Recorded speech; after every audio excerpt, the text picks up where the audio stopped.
Welcome to Paradelphia Radio. This is Rick Pruitt once again here in my home during the COVID apocalypse. And we are live worldwide on Facebook, on Twitter, on. Let me bring on our esteemed producer, Mike. He can explain where we're live. Where are we live tonight, Mike? We're also on YouTube. We haven't been able to get the Paradelphia YouTube up, but we are on Toxic Radio YouTube, which is youtube.com/Play It Toxic. All right. So we are over there as well. And once we put this up in podcast form, we spread our wings even further. We're everywhere. We're on Stitcher Radio, on the Toxic Radio app. We're on Spotify. We're on iTunes. And anywhere else you get your podcast, that's where you're going to find it. And you'll be able to go and get all the past episodes. So much like that girl in high school, we get around. We get around and we spread very, very far. All right. So tonight we are kicking off. I guess last week we kicked off our spooky Halloween season, but we are continuing tonight. We have an interview that I did a little earlier this week with a great guest. It was a lady that she reached out to us, and we were more than happy to give her a spot on the show here because she really is one of the better known psychic mediums out there. Her name is Patty Negri, and if that name sounds familiar, you probably know her because you've seen her on Ghost Adventures. You may have seen her on other shows like Master Chef, and she's worked with people like Chevy Chase and Sylvester Stallone and John Voight and a lot of these stars out in Hollywood. She lives out there, and she's just done so many different things. And she gave us some of her time earlier in the week, and we did an interview with her, and it turned out really, really cool. So we're going to get to that in a few minutes. Mm-hmm. But Michael, you mentioned something before the show that I don't want to pass this up because it's probably going to be forgotten in the Halloween season. Yes. But apparently there was quite the hullabaloo last week about a quote UFO sighting up in northern New Jersey. Yes. During the last Monday Night Football game. Mm-hmm. I didn't hear anything about this. I literally had a friend of mine text me joking like, hey, because they know me as the paranormal guy now. So, hey, Right. Did you see this? Anytime there's a goofy story about werewolves or whatever. And I didn't know what he was talking about. And I'm like, what the hell is this? And I had to look up the story, and I must have had my head in the sand all week because I didn't hear it. But apparently the Goodyear blimp that was going to the Monday Night Football game at the Meadowlands last week was mistaken Yes. for a UFO by like thousands of people. Yeah, so it was the Goodyear blimp, and I'm looking at video, and we have it right here of it, and it looks way more like the Goodyear blimp than the pictures I was seeing. And I think we got some audio. There we go. Look, the whole street is fucking stopped. The cars were stopping. Flying spaceship. No, look at that. So I mean, it is 2020. Like any other year, you might go, whatever. But now, like, oh shit, they're here. it was a spectacle to be had. Like people were getting out of their car on the highway, right, just to look at this thing because they were they were floored. They were dumbfounded. They didn't know what to make of it. But yes, like you said, I mean, this picture right here, it looks like it, but yeah, it was the Goodyear blimp. I mean, in a still shot, yeah, I guess it does because it's kind of blurry. Like, I get it, I understand. But I mean, if you're sitting there and you see it in the sky, like you would think that maybe, and you knew there was a game. That's the other thing. Like, it wasn't a secret that there was a Monday Night Football game a few miles away. Yeah, and here's kind of a picture side by side of the actual. Let me make it a little bit bigger of the Goodyear blimp. Yeah. Next to just the blue light, the scrolling blue light is what really gets it. Exactly. Wah wah wah wah. Right. Stop traffic and all. It was crazy. So that happened. So I just wanted to throw that out there because it was kind of funny. Yeah. All right. Well, let's waste no more time here. Let's get to our interview that we had this week with Patty Negri. Again, very lovely lady, and she is going to talk all about her career and doing all kinds of spirit work and energy work. And I think you guys are going to enjoy this. So we'll be back on the flip side of this. But for now, let's go to the tape, Mike. All right. Well, tonight we have a very special guest with us. You guys may know her If you've been watching any kind of paranormal television or reading any kind of metaphysical books for the last quite a few years, she has been all over the place. She is known as the Good Witch, best known for her recurring role in Travel Channel's #1 show Ghost Adventures, as well as Master Chef, Beverly Hills Pawn, and Jeff Lewis's Flipping Out. She's a renowned Hollywood psychic who has traveled the world leading haunted tours and seances. Her new podcast, called The Witching Hour with Patty Negri, is a fan favorite, and she has graced numerous magazine covers, written over 20 books, and conducted seances on radio, film, and TV. She's worked with legends in the film industry, such as John Voight, Sylvester Stallone, Chevy Chase, Gregory Hines, just to name a few. Her newest book is called Old World Magic for the Modern World: Tips, Tricks, and Techniques to Balance, Empower, and Create a Life You Love. And that has received rave reviews. And after all that, Patty Negri, welcome to Paradelphia. Thank you so much. I am happy to be here in Paradelphia. Thank you for that intro, Rick. Thank you. I've been doing this about 7 years now, and that is truly one of the most impressive intros or bios I've ever come across on guests we've had on the show.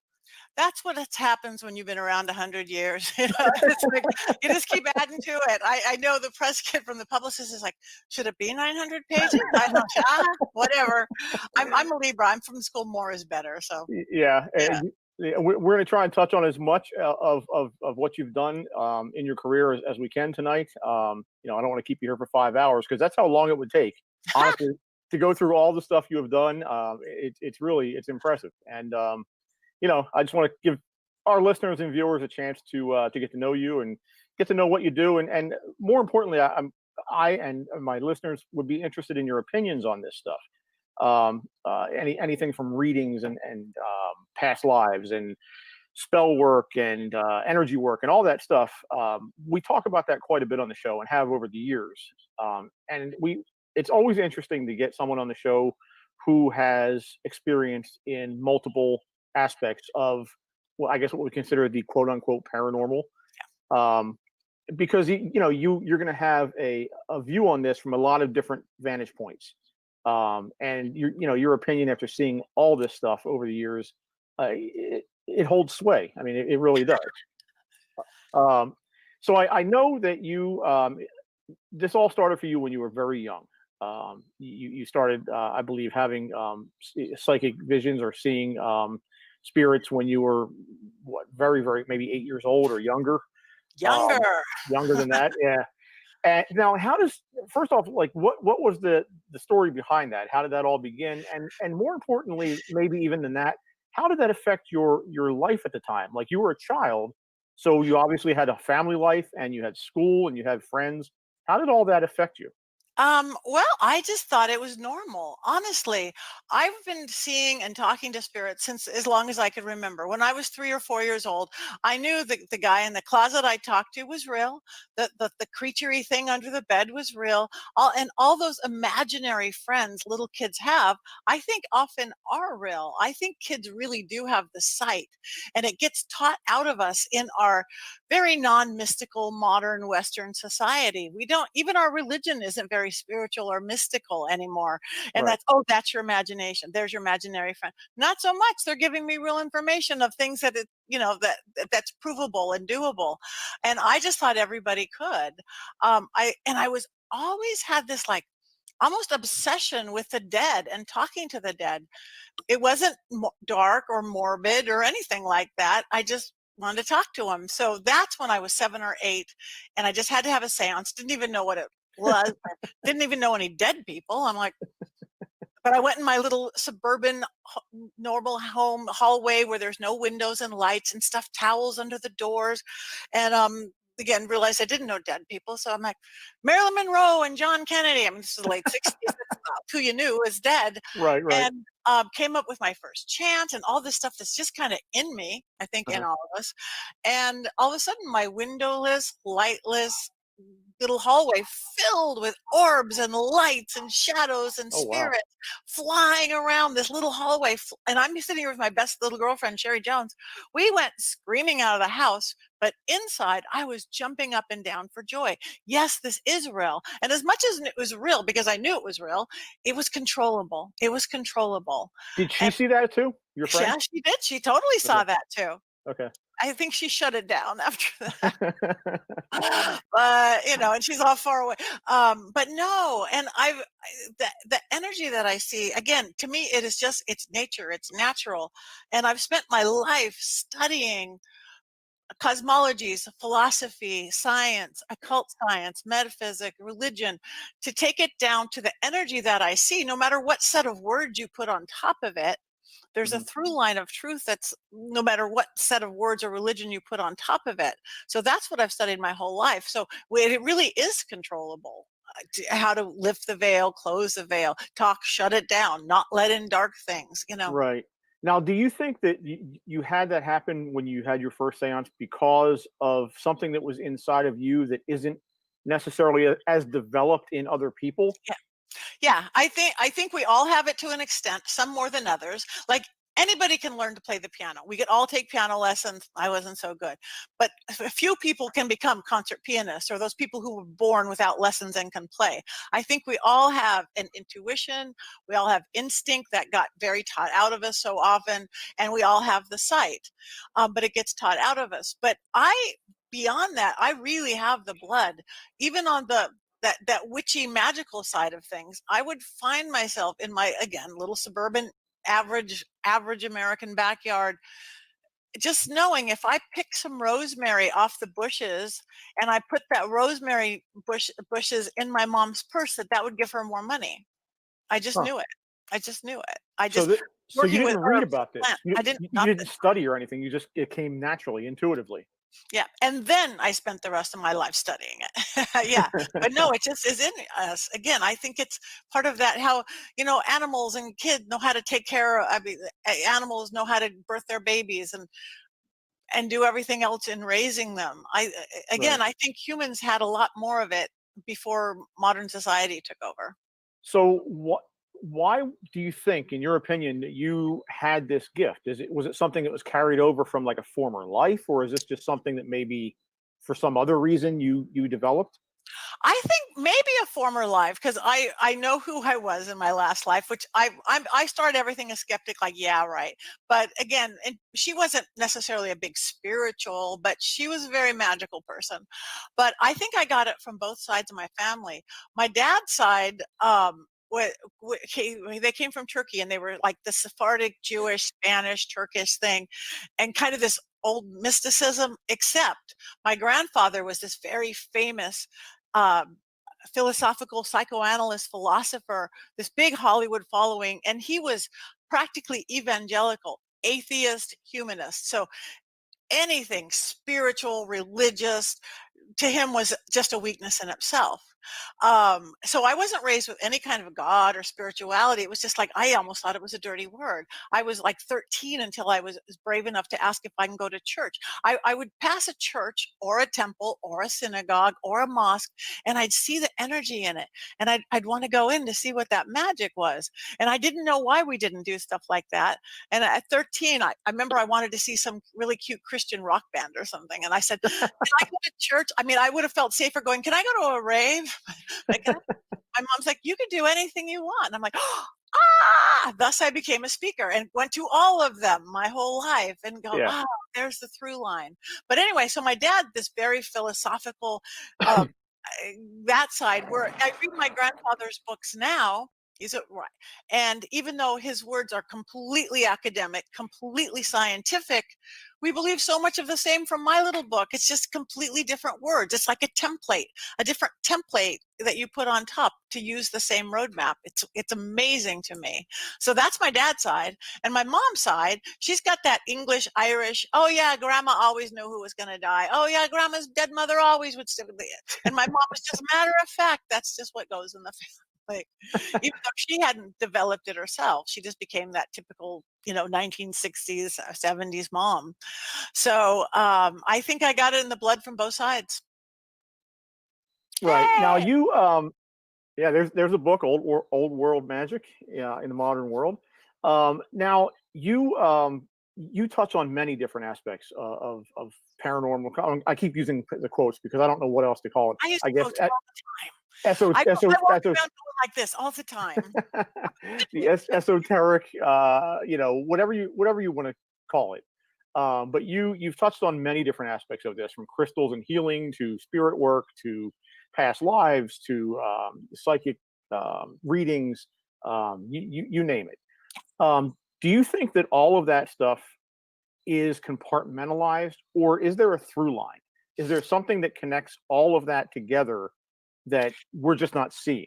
I think it's very much a through line. Again, it doesn't matter. Okay, I'm going to be New Age in Crystallese, or I'm going to be Old Age Pagan in Crystallese, or I'm going to work with the more shamanic Native American and tree spirits. I think all of it are just tools for us to use.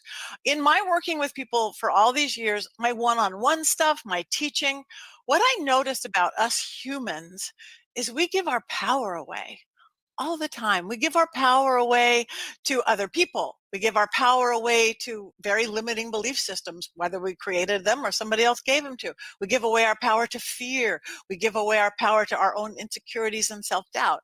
And again, this weird way I see energy, I go, oh, but just a shift of your vision, like a half inch this way, it's a whole new view. And if you just tweak that a little bit, so I will use anything that will get us there. If it's crystals, if it's herbs, if it's oils, if it's going into your past life, if it's going into the Akashic records, to me, it's all there. It's all real, and it's just which template you're going to use to Right. grab your power back. We are amazing, Rick.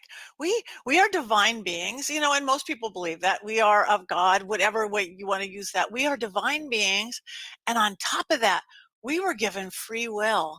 Do you know how awesome that is? It's not like, we just have to follow a path. We have free will. We can create with our life whatever we want to do. And I did my life that I should be dead or in a wheelchair and all that stuff. And I kind of went, I'm not going to go for that. And I haven't been sick a day in 30 years. At all.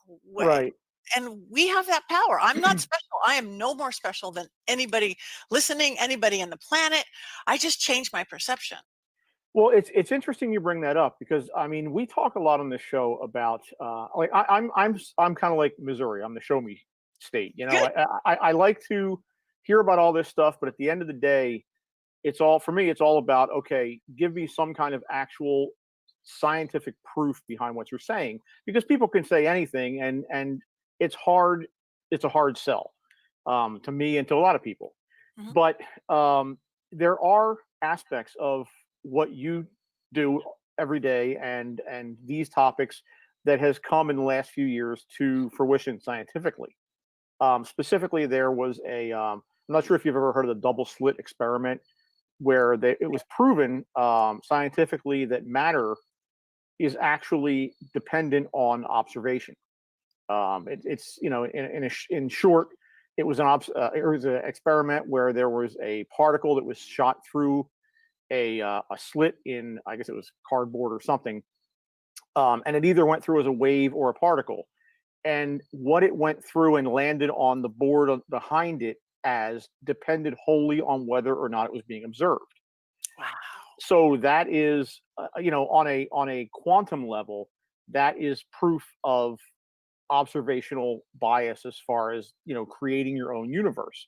Now, even though that's out there and that is scientifically proven, you would think that you could ramp that up into the real world, into tangible objects. But again, that's it's a hard sell when it comes to that kind of stuff. Go ahead. No, I think it's coming together though. I think science and spirituality are going, and they're the same thing with quantum work, exactly with quantum work, Right. and they're going to, again, it's energy. I take it down to energy, whether you want to call it God or spirits or dragons or fairies or just plain science, which is proven. I think they're coming together. Even like if I'm on ghost adventures, what I have been seeing for my whole life, and and again, I'm not a technical person. I've got dowsing rods. That's it. All of a sudden, I'm doing this TV show with this fancy equipment, and I will be explaining, it's dancing like this on the right side of you. It's going like this. And I'm just seeing it in my head or in the literal there or there. And now for the first time, last few years, in another room on something called an SLS camera, where you see dancing little spirits going like this and doing the exact thing that I'm talking about. It is like, I've never seen anybody see that before. So, and again, that's looking at ghost equipment and paranormal equipment, but it's doing that exact thing. It's yes. And I didn't see what that was doing. Nobody could be controlling anybody. It's crazy. And I think on that same note, that energy, this is weird. It's getting into everything. It's getting into our cell phones. It's getting into our Alexas and our Googles. And I don't even think it's AI. I think it's spirits and energy, whatever you want to call them, are learning to talk through this without it being ghost radar on it. I got a call last month from my husband's best friend. Call from David Coleman. Mm-hmm. He's been dead 5 years. Oh, wow. Dead 5 years. Call from David Coleman. I tried to call that number, disconnected. So you heard a voice, or you just had a phone call come through from a number you recognized? From David Coleman. It said call from David Coleman. He said call from David Coleman. And something happened with the same thing with the Google in my phone the other day. Mm-hmm. We were talking about something, all these things like this that are happening with the computers and this and that. And my phone was sitting over there. I was talking to a neighbor through socially distanced door. And I said, I was so sorry, blah, blah, blah. And that person goes, I am so sorry, blah, blah, blah. Myself, and I was talking about not artificial intelligence, because I don't think it's AI, I think. And my phone literally goes, I'm sorry too. Wow. I didn't say, hey, Google, or hey, anything like that. Right. So cool. Right. Yeah. I mean, I've had stuff like that happen around here. I mean, my wife and I, the house I'm living in was my grandparents' house for years. So it's been in the family for 50 years. It's very familiar to me, and it's one of those things where just weird stuff happens. Just not over the top stuff, not anything evil or nasty. It's just kind of weird, almost playful stuff. Yeah. But it's also inexplicable, you know. And it's just, you kind of look at it and go, man, what? But it's frustrating too, because stuff like that happens and you're like, okay, well, even if I buy this, like, let's say I buy this is happening, what's the point you're trying to get across? Like, you know, one of the things I remember is we had a dog cage that was locked, and we were both in the room, looked over, neither one of us left the room, looked over, and there was a cup in the middle of the dog cage. Now, we didn't put it there. We were both in the room. We cannot figure out how that happened. This was years ago. Like something like that, like, wow, this is crazy, but what is that supposed to mean? You know? What if it doesn't mean anything? What if it's just fun? Not everything we do. We have a 24-hour day. We go to work, we do this, and a lot of things have meaning. Some things don't have meaning. I think in the spirit world, whether it's ghosts and spirits or elementals, I think sometimes they can do just things for the fun of it too. Sometimes there is a meaning, whether it's just to wake you up or cause you to think. I have a spirit in my house. She used to own this house. My house is 1920s. She bought it in the 60s. She died in 98. My husband and I moved in 2001, complete with a ghost, because her artwork was here. She was an artist. She was French. Her macrame was here, her pottery, everything that she had made. And she was here. She takes pictures out of frames, completely inexplicable. She loves roses. She will shoot roses out of a bouquet. I got married here because we wanted to renovate the house. She was shooting roses out of the bouquet, and people who had known her from the neighborhood say, oh, that's Adrienne. She likes roses. Matter of fact. And I don't know that there's always purpose to it. Sometimes I think it just has fun. Yeah. Yeah. Now you refer to yourself as a good witch. And I understand that is because you are positive in your workings with nature and with the elements and things. Yeah. Do you ever have you ever come across a situation where what you were trying to fix or remedy was caused by a bad witch And how did you handle that?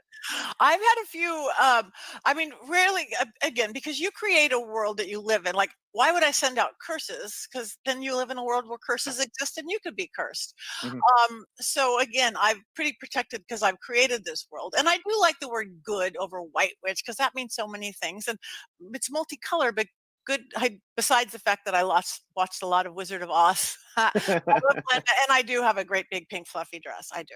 I do. I have the crown. I haven't showed up in a bubble yet, but no, I think we create the world that we live in, and to do this work, I do believe that you have to have a sense of ethics. You have to have a sense of moral code. You have to have no right and wrong. And if you don't, you shouldn't do this kind of work. But if you do know right and wrong, and that shouldn't do it, then you could do magic. Then I've had a few crazy things happen. Calling in dark spirits. I've literally had somebody burst into flames during a seance. Oh my God. That's pretty weird. I was at Marilyn Manson's house, but I mean, 4 cameras, 2 of them caught it. It was like, that was scary. I have, as far as bad witch, again, I'm good at putting up barriers that without sending things back if need. I don't think in life I've ever gotten to witch wars or bad witch, but Zach right there on the screen, he loves to put me up against a not bad witch, but a dark witch, Lady Snake, this girl in the UK, twice now. He's done that to me. It's funny. The first time we were shooting he flew me to Vegas. I never know anything. They don't tell me anything. There's no whispers of, oh, there was a murder in this room. Nothing. Right. They don't want me to know. So he's blindfolded, put me into the museum. I didn't know anybody else was there. And he put me in this little cabin, and I just kind of stream of consciousness. Okay, over here, there's a little girl. And it was the Voodoo Queen Bloody Mary and this doll. And I was kind of seeing that. I go, oh, there's somebody on the floor in a mirror. And Father Sebastian, the vampire, was on the floor. And I'm seeing all this stuff, and I'm just stream of consciousness. And he'd run in because I would be matching up on things. But then he goes, Patty, come with me. Okay. So we're running through the dark halls, which you have to get used to. And he opens this door, and then there's this room. There's this cute little tiny, unassuming, middle-aged woman, English woman, looks so sweet, like you want to go have tea with her. And she wanted to kill me. She had a shovel in her hand. Energetically, I have never been in such a strong, negative, life or death, evil spot from this little, and I'm like, what? And she's doing her thing. I'm doing my thing. I'm like, what the heck is going on here? Right. And so we did our little thing. Who are you? Well, who are you? I had no idea. And she was a witch who will work in the dark where I won't. I'm not even judgmental about it because everything has a place for everything. But I didn't know until I saw that on TV. The spell she was doing and the place he had brought me was Ed Gein's cauldron. That's the serial killer who used to cook and eat people in there. She was bringing him up. No wonder she was so dark, so blah. It was him. It was her. So I can't even judge her by that. But it was the weirdest thing. And I'm like, okay. And I was literally watching it on TV a month or 2 later, going, "Dang him! No one told me that was Ed Gein's cauldron ever. Not even afterwards. We were whisked away." And then last year we were doing the 4-hour live special, which funny. Ghosts don't know break for commercial. Right. They go, we have to break for commercial, and then the world blows up. So it was really hard. It was funny.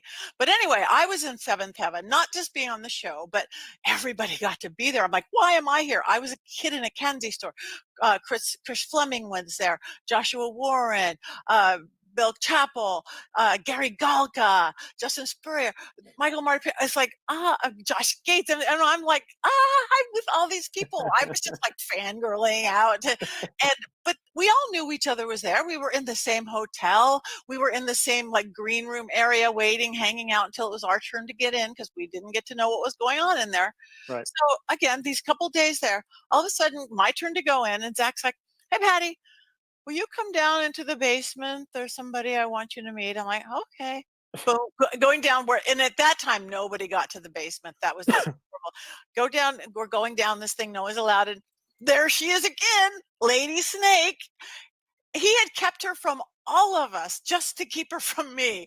She didn't get to stay in the same hotel with us. She didn't get to be in the green. I don't know where they kept her in a trunk somewhere, but it was hysterical. And the same thing is like, oh, I'm doing my thing. I'm stomping around, changing the energy. Zach's jumping all over. And she was doing some kind of stuff that kind of messed up even I believe the production of it. Because Zach, he loves to play with the dog. Loves to dance with the devil. He wants to see the big scary thing that he could face on. Mm-hmm. So he's willing to let somebody like that do that. And he's still a good guy and brings in light, but he wants to face that. But I don't think he quite realized that what she was doing was actually causing more chaos than, ooh, here's a good scary creature for you to face. It was causing these black oozy things. Chris Fleming saw him too. I saw him causing chaos with even in the shoot. So I don't think he quite got that. But I mean, he had to go to long lengths to keep everybody from knowing she was there. Thank you. That's great. Yeah.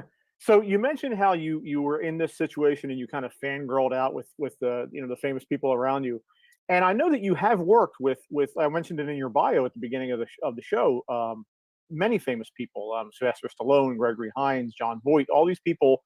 Do you find that working with those people, and I'm going to try to think of how to ask this question correctly because I know what I want to say, but it's kind of a weird question. The people that are well known like that, world famous, do you tend to find that they are affected by their fame? And I don't mean like normally affected, like on a day-to-day basis, but I mean on a psychic level, because there's so many people that know them and maybe they wish them well or wish them harm or like them or don't like them or whatever. Like it's like I imagine it would be like a psychic tug of war with all these people that know them. Yeah. Is there something different about people that have that level of fame? There truly, truly is. And it is a magic about them. It is a magic about them, whether it's the psychic thing or spiritual thing, there's an energy force.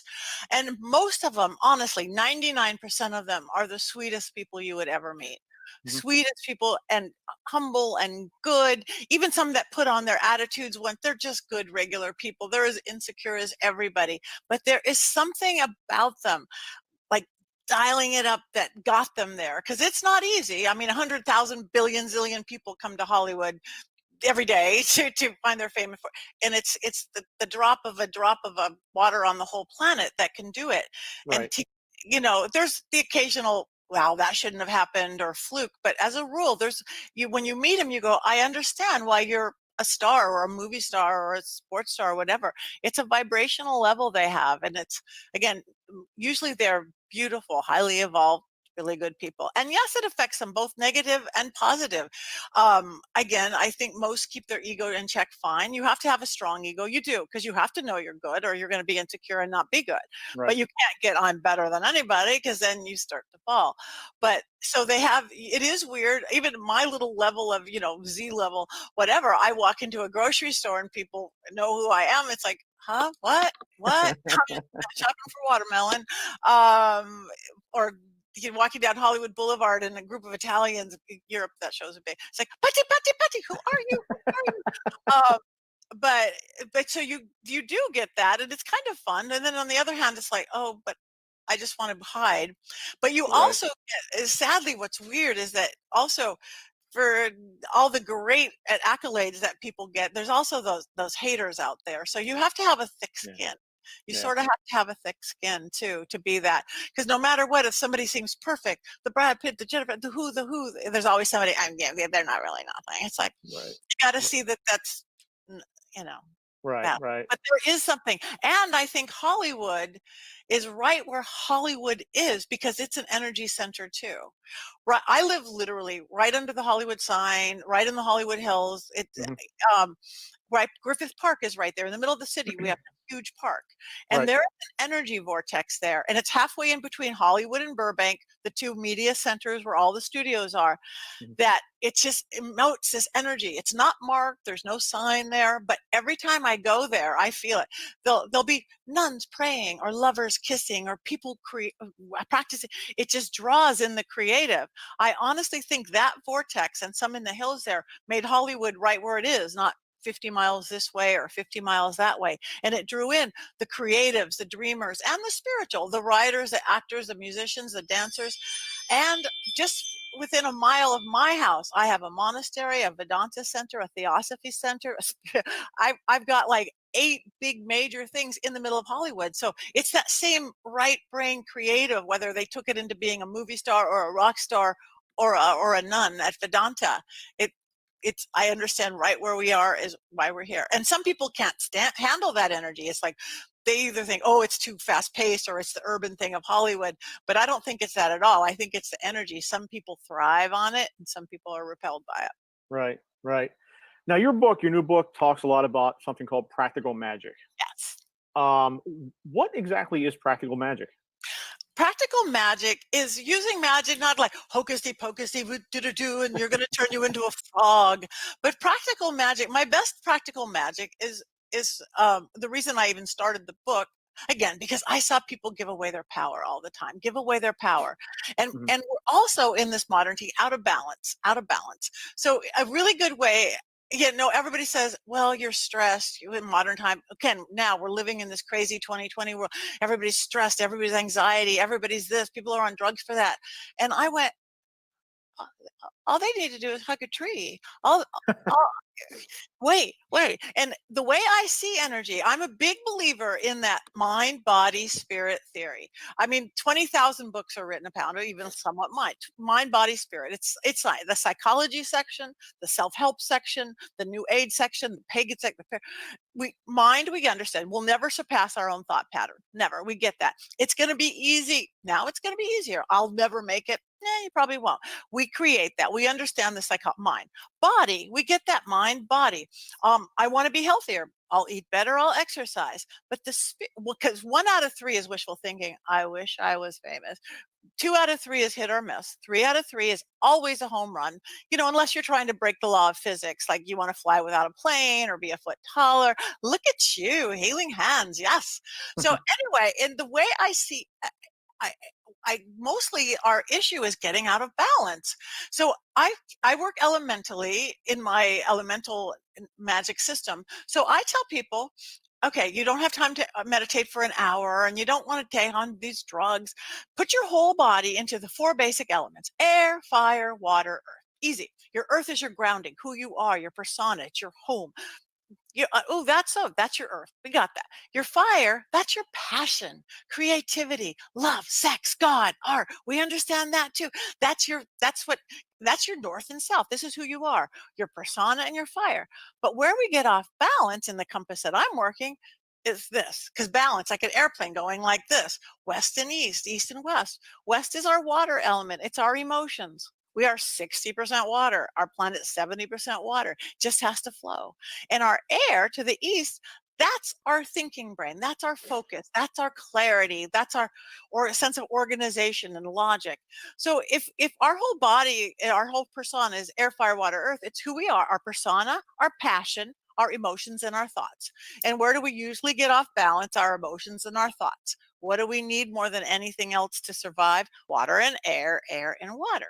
So I took it back that, okay, if mind, body, spirit is always a home run and you don't have time to meditate for an hour because I'm really busy. And so if say you're not feeling really good, this is perfect practical. You're just not as happy as you could be. Everybody alive should be happy no matter what their situation, because you're alive. So tomorrow you could change it. So, but Right. you're not as happy, or you're not as productive, or even you're not as conscious. We've gotten too much. We don't want anything by rote, phoned in, asleep at the wheel, automatic pilot. No, wake up. So again, you're not as happy or conscious. So instead of staying there or numbing out or taking drugs or watching TV or eating or all those things we do to numb it, just go, which element is out of balance right now? Is it my emotions? Oh, that's water. That's my water. run your hands underwater, mind, body, spirit. Set it up, find a sink, find a drinking fountain, find a hose. Think how good you feel after a shower, right? That's only Right. one or two of the three. Mind, you're setting it. Hands, body, you're running underwater. The water itself is the touchstone. Within 30 seconds, you will healthfully release that angst or fear or anger, whatever you have, and it's not stuff it into your jaw or stuff it into your shoulders. You've truly released it. And so no, okay, maybe it's not your emotions, it's your head. You got the chatty head. Nobody breathes good anymore. So we all overthink because breath is air. It's our air element. So it's like maybe you have an important conversation or you got your radio show and you're just chatty or foggy. We all have hormones like I can't think straight and you've got Right. to be at your best. That's your air element. Breathe. And in addition to make it a 30-second fix so you don't have to go do big breathing exercises, I work with a lot of sound magic. Sound music soothes us. People do chimes and bells, but Heka work is our voice sound. Every sound we make actually has an effect on us.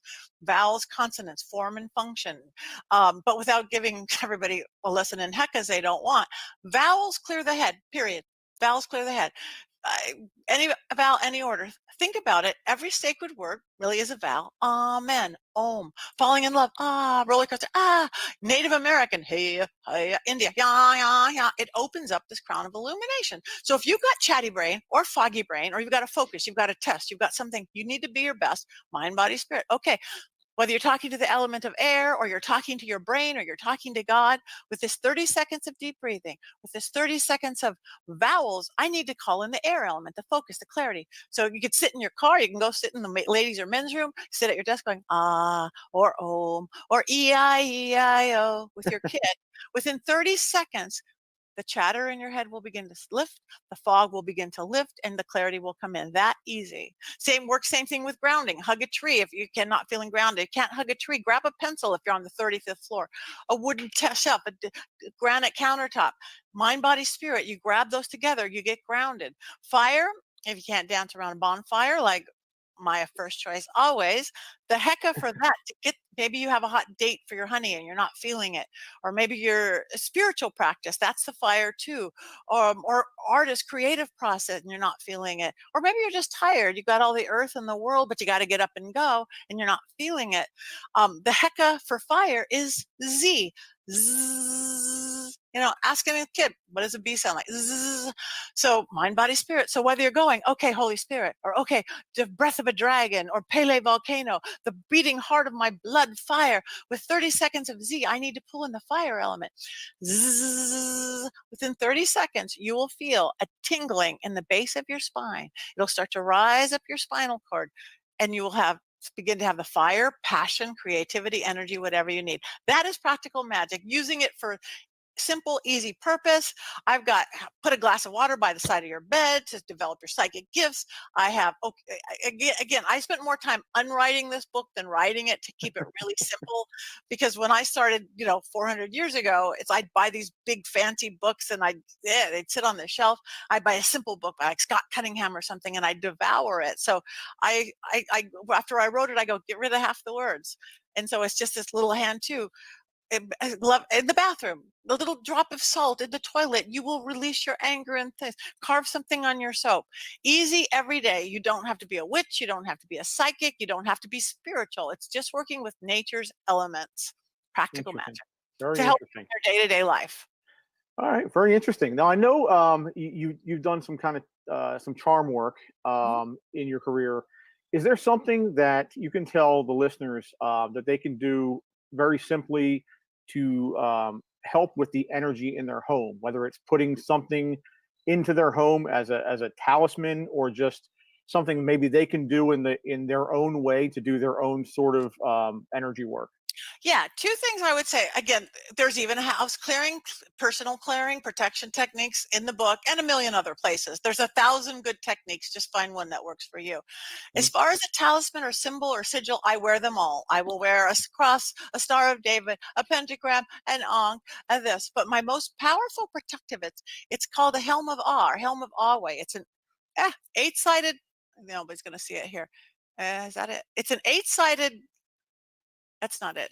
It's an 8-sided. Nobody's going to see it. It's in the book. Right. It's this.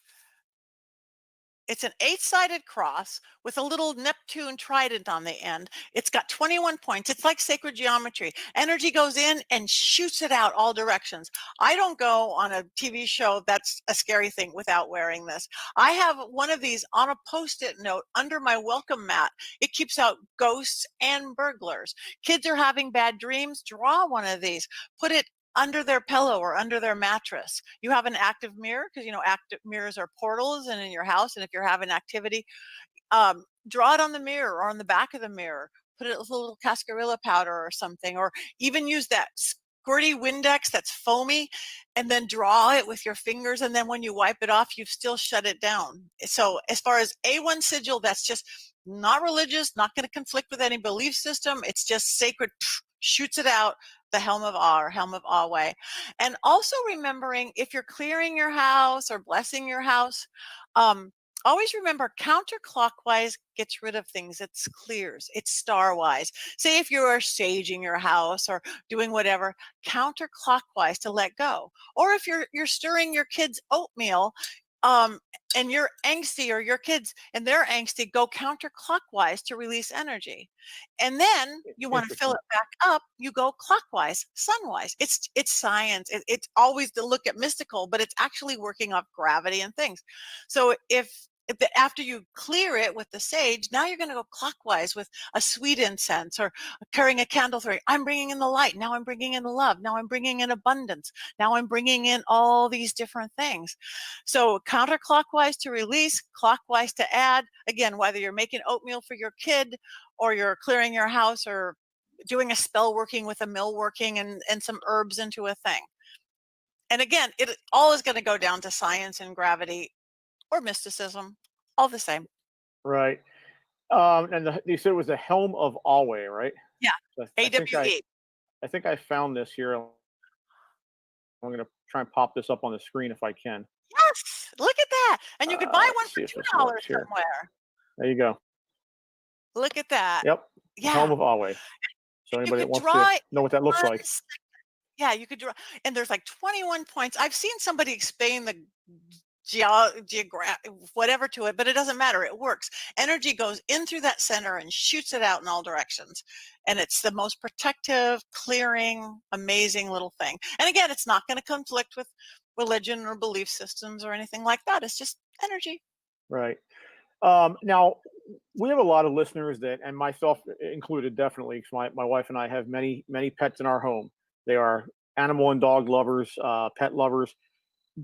What is your opinion of that in terms of energy work? Do pets and animals bring a certain kind of energy into a home when you bring them into your home? Completely. It's love and in the momentness and real time. I've my entire life, I've had every kind of animal, dogs, cats, guinea pigs, birds, fish. I'm right now down to one cat because my beloved dachshund passed in February and my cat's sister passed. And we have one senior left. We're not quite to getting the new one, but they bring so much love and energy. Plus, if you want to get into the paranormal and you have some spirit walk in, they're the first to know. They have the sights, cats and dogs, but cats really, it's like, hello, you see, they are great indicators and they just bring in love. It's like so many older people should have them to just give them love and they just emote it. It's beautiful. And now I have 2 ghost animals and a living animal because they still hang out. Like, oh, hello, Dora. Does that happen often? Do you find that animals, like we've just had 2 that passed away at the beginning of summer that we've had for years, and my wife and I were devastated. Still are, really. Yeah. Is that something that you find when you do readings, that you oftentimes have animals that'll hang out in the house they lived in? Yeah, especially with seances and stuff, when I'm literally opening the veil and inviting in their beloved loved ones. Some of the first ones to come in are animals, and it's like, okay, who had the 3-legged Rottweiler that wore pink bokeh bow? Because they're here, and people will actually feel them under the table. And I bet you and your wife, if you pay attention to it, you notice them at besides the little in the peripheral vision in the eye, the beloved pets, they will come when you least expect it. When you're like maybe sitting at your computer or sitting watching TV or having dinner, and you go, whoa, That was fluffy. Or you feel something like feels like what your cat's tail used to do, or your dog's, or you hear something by them. They Right. hang out. Right. It's interesting. Very interesting. Yeah, and we've had that happen a few times over the years. We definitely feel it every now and then. So now you also are involved with something called Brain Brew Entertainment. What exactly is that? It's a type of entertainment show. You produce shows and stuff, right? Yeah, that's my company. I've had it for over 20 years. I don't have much time for it anymore, but again, coming from a theatrical background, coming improv and sketch, I started this company, I guess 20 years ago, doing live production shows. Again, I've come from a theatrical background, and interactive shows where we'd be very corporate too, where I'd be hired by Microsoft or Mattel to teach ethics to oil men via song and dance extravaganza, or an interactive scavenger hunt across the Greek Isles, or Right. teaching new policy to the HR department, or motivational things. And instead of just in a dry presentation, we do it as a game show, or as a murder mystery, or as a song and dance extravaganza, kind of like Saturday Night Live, but teaching real policy along these sketch comedies, full musicians, full everything. But I don't do it as much now. I still have my company, my actors. I had somebody doing a job last week. But in 2008, when the big crash happened, the big economic crash, Mhm. all of a sudden corporate entertainment became a dirty word. That's me. Yeah, corporate entertainment became this, like, because people were abusing it and buying hookers for $50 million and saying it was corporate entertainment. It's like, no, we're teaching motivation to oil men. Here's my big show. But it just kind of crashed. But before that, I kept this weirdy stuff very private, because I'm like, this is corporate. They cannot know I talk to dead people and I dance around bonfires wearing a cloak. They just could not. I'm very corporate world. So I kept that separate. All of a sudden in 2008, when the crash happened and my jobs went, hello, hello, hello, and reality television was taking a rise. Yeah. I'd already been an actress and done dancing and acting, but somebody knew my ability with seances. I'd always been this person and done this person, but very private. They go, oh my God, we need this seance. We have to have somebody who's legit, who can do it and open the veil for the seance for this TV show. I'm like, no, won't do it. Can't do it. This is my career. Can't do it. They go, oh, please, please, please. No, okay. Okay, what's the show? Well, it's called Mobile Home Disaster, and it's on country music television. I'm like, nobody's going to watch anything called Mobile Home Disaster on CMT. Sure, I'll do it. Who knows? Because again, reality was fairly young. So I did it and I fell in love. It had my improv. You mean I just get to be me, do what I do, my empowering work, my magical work? You're going to just follow me around with 3 cameras, no script, no memorization, do my magic, and yes, and we got real information, and we helped this little girl, and I'm like, wow, this is fun, but no more. I can't do this because nobody's going to. So I remember after it aired, and my first corporate client, it was a bank I'd worked for nationally all the time. We'd fly, my cast, and she goes, I saw you on TV last night. I'm like, oh God, I'll never work for whatever bank again. And she's like, I didn't know you were into the paranormal.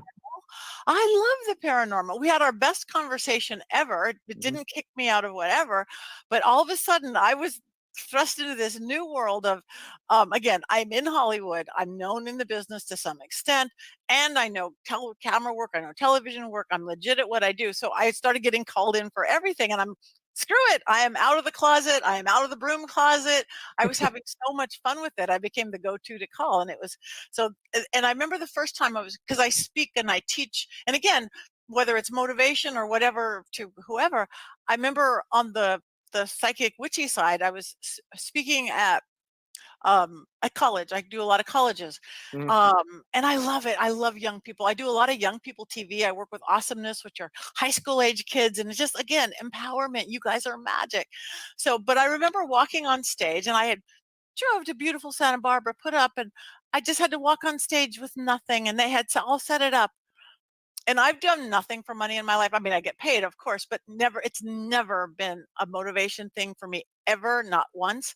But Right. I walked on this stage, and I thought for a second, I drove there, got a nice, and I was doing what I even passionately loved more, speaking and inspiring young people.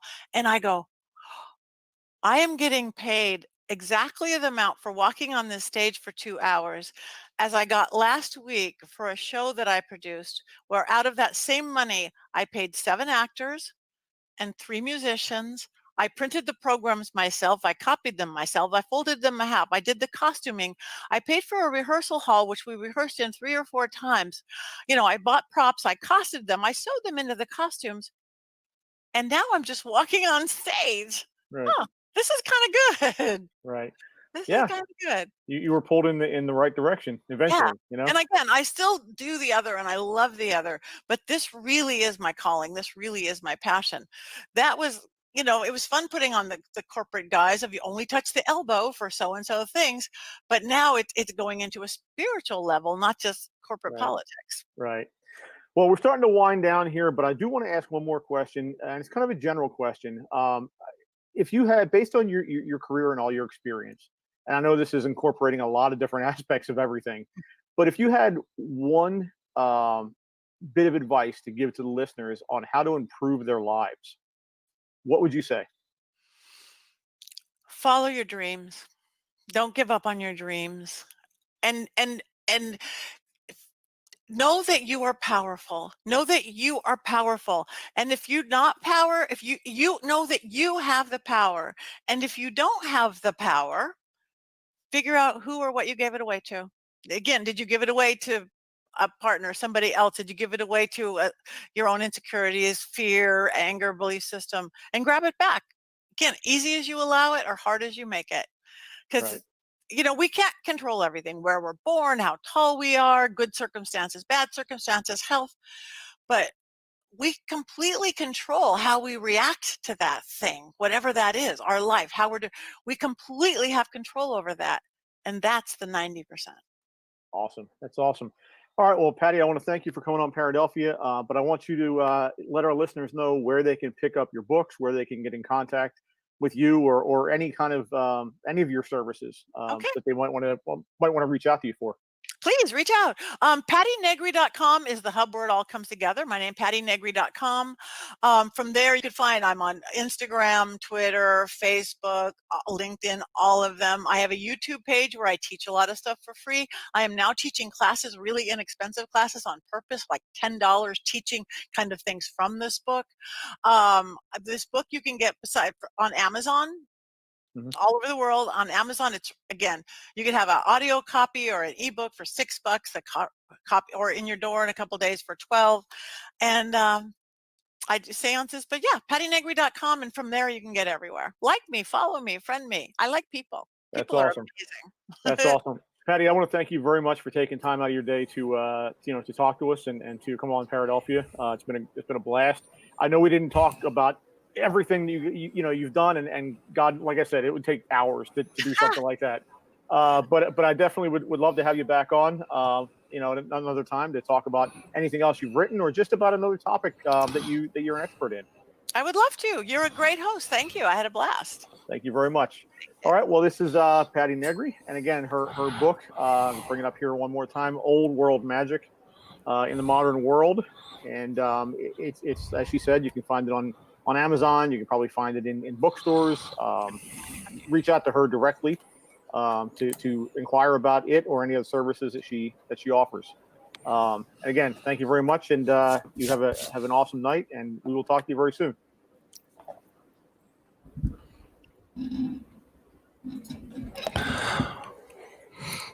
Wow. Unmute your microphone. That was amazing. That was really, really cool. Like you are a rookie. You just got praise from Patty Negri of how awesome of a host you are and how great you are at this. And then you come back with your mic muted. You know what it was? I got so wrapped up in the interview. Like I did the interview 2 nights ago, but the stuff she was saying was so interesting. I got so wrapped up in watching it. I'm like, I forgot to mute my mic. No, but she's very cool. The thing I love best about Patty is she is all about empowerment and intent. Right. And I know, like we've had Gene Durkin talk about this kind of stuff all the time on the show, but and she's basically saying the same thing. You have more influence and more power in your lives, whether it's money or health or your love life, or whatever than you think you do. Absolutely. I tell people that all the time. I was listening to the whole entire. Now I'm muted. What? I thought you were going to say now I'm muted. No, you weren't. I couldn't hear you for a second. Okay. Yeah. But no, I tell people this all the time. Like, you have more control than you think. And it took me forever to kind of come to terms with the fact that you have more control, and your outlook really affects, your surroundings and everything. And I was listening to the whole entire interview, and I just loved everything she was saying, from her outlook on just chasing your dreams, doing what you want, but also changing your thought process and how you react to things.